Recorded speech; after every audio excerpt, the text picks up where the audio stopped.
আগামী নির্বাচনে আইন শৃঙ্খলা রক্ষায় বিজিবি প্রয়োজনীয় সহযোগিতা দিতে প্রস্তুত রয়েছে বলে জানিয়েছেন বিজিবির মহাপরিচালক মেজর জেনারেল মোহাম্মদ আশরাফুজ্জামান সিদ্দিকী। সকালে চট্টগ্রামের সাতকানিয়ার বায়তুল ইজ্জতে border guard training centre and কলেজের প্যারেড গ্রাউন্ডে বিজিবির রিক্রুট ব্যাচের প্রশিক্ষণ সমাপনী কুচকাওয়াজে তিনি কথা বলেন।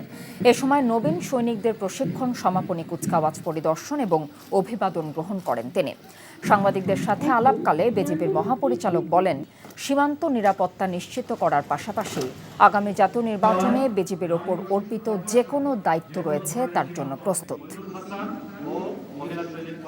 সীমান্ত অরক্ষিত বা সীমান্তের নিরাপত্তা নিশ্চিত করার পরেই আমরা বাকি জনবলগুলো যেন প্রয়োজনে আমরা ইলেকশন চলাকালীন সুষ্ঠু সুন্দর ফেয়ার ইলেকশনের জন্য যেটা করা দরকার সেই সাপোর্টটুকু আমরা সরকারকে দিতে পারি। বান্ডেল থাকলে প্রতি সেনমানিতে টাকা বাঁচবে। বিকাশ সেনমানি বান্ডেল কিনে জিতুন প্রতি লেনদেনে।